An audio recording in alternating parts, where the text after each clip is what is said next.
Hi friends, welcome to my mini blog. Friends, ಇವತ್ತು ಒಂದು ಡ್ರಿಂಕ್ನ ಮಾಡ್ಕೊತಾ ಇದ್ದೀನಿ. ಅದೇನಪ್ಪ ಅಂದರೆ ಜೀರಿಗೆ ಕಷಾಯ. ಇದಂದರೆ ನನಗೆ ಸ್ವಲ್ಪನೂ ಆಗಲ್ಲ, ಆದರೂ ಸಹ ಕುಡಿತೀನಿ, ಯಾಕೆಂದರೆ ಆರೋಗ್ಯಕ್ಕೋಸ್ಕರ, ಹೆಲ್ತ್ ಚೆನ್ನಾಗಿರ್ಬೇಕಲ್ವಾ, ಅದಕ್ಕೆ. ಈಗ ಒಂದು ಲೋಟಕ್ಕೆ ಸೋದಿಸ್ಕೊಂಡು ಒಂದು ಅರ್ಧ ಹೊಳ್ಳು ನಿಂಬೆಹಣ್ಣ ಹಿಂಡ್ಕೊಂಡು ಕುಡ್ಕೊಂಡೆ. ಸಂಡೇ ಆಗಿದ್ದರಿಂದ ನಮ್ಮ ಮನೆಯವರು ಟಿಫನ್ ಏನು ಮಾಡಬೇಡ ಇವತ್ತು ಅಂತ ಅಂದರು. ಸರಿ ಅಂತ ನಾನು ಖುಷಿಯಿಂದ ಚಕ ಚಕ ಅಂತ ರೆಡಿ ಆದೆ. ರೆಡಿ ಆದಮೇಲೆ ನನ್ನ ಮಗಳಿಗೆ ತಲೆನ ಬಾಚಿದೆ. ತಲೆ ಬಾಚಾದ್ಮೇಲೆ ನಾನು ಅವಳು ಇಬ್ಬರು ರೆಡಿ ಆದ್ವಿ. ನನ್ನ ಮಗಳು ತುಂಬ ದಿನದಿಂದ ಕಾಲು ಸೂಪ್ ಕುಡಿಬೇಕು ಅಂತ ಅನ್ಕೊತಾ ಇದ್ಲು. ಅದಕ್ಕೆ ಇವತ್ತು ಹೋಗೋಣ ಅಂತ ಅಂದ್ಬಿಟ್ಟು ಅಂದರು. ಅದಕ್ಕೆ ನಾವು ಬೇಗ ಬೇಗ ರೆಡಿ ಆಗಿಬಿಟ್ಟು ಇವಾಗ ಹೊರಡ್ತಾ ಇದ್ವಿ. ಹೋಗೋಣ ಅಂತ ಹೊರಟ್ರೆ on the way tyre puncture ಆಗೋಯ್ತು. ಆಮೇಲೆ ಅಲ್ಲೇ ಇದ್ದಿದ್ದು ಪಂಚರ್ ಅಂಗಡಿ ಶಾಪ್ಗೆ ಹೋದ್ವಿ. ಅಲ್ಲಿ ನೋಡಿದ್ರೆ 2 ಕಡೆ ಪಂಚರ್ ಆಗಿಬಿಟ್ಟಿತ್ತು. ಆಗಲೇ ಇದನ್ನು ಸುಮಾರು ಸತಿ ಹಾಕ್ಸ್ಬಿಟ್ಟಿದ್ರಂತೆ.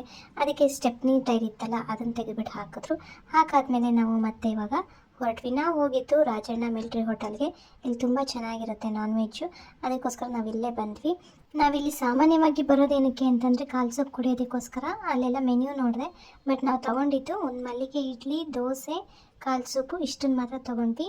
ನಾನು, ನನ್ನ ಮಗಳು, ನಮ್ಮ ಮನೆಯವರು ಇಡ್ಲಿ ತೊಗೊಂಡ್ವಿ. ನಮ್ಮ ಸುಬ್ಬು ಮಾತ್ರ ದೋಸೆ ತೊಗೊಂಡ. ಯಾಕೆಂದರೆ ಅವನಿಗೆ ದೋಸೆ ಅಂದರೆ ತುಂಬ ಇಷ್ಟ. ನನಗೆ ಒಂದು ಇಡ್ಲಿ ಸಾಕಾಯಿತು. ಅದು ಇಷ್ಟಿಷ್ಟು ದಪ್ಪ ಇತ್ತಲ್ಲ, ಅದಕ್ಕೆ ತಿನ್ಕೊಂಡ್ವಿ. ಅಷ್ಟು ಸಾಕಾಯಿತು ಒಂದು ಸೂಪ್ ಕುಡಿಯೋಷ್ಟೊತ್ತಿಗೆ. ಇದನ್ನೆಲ್ಲ ತಿನ್ಕೊಂಡು ನಾವು ಮನೆಗೆ ವಾಪಸ್ ಬಂದ್ವಿ.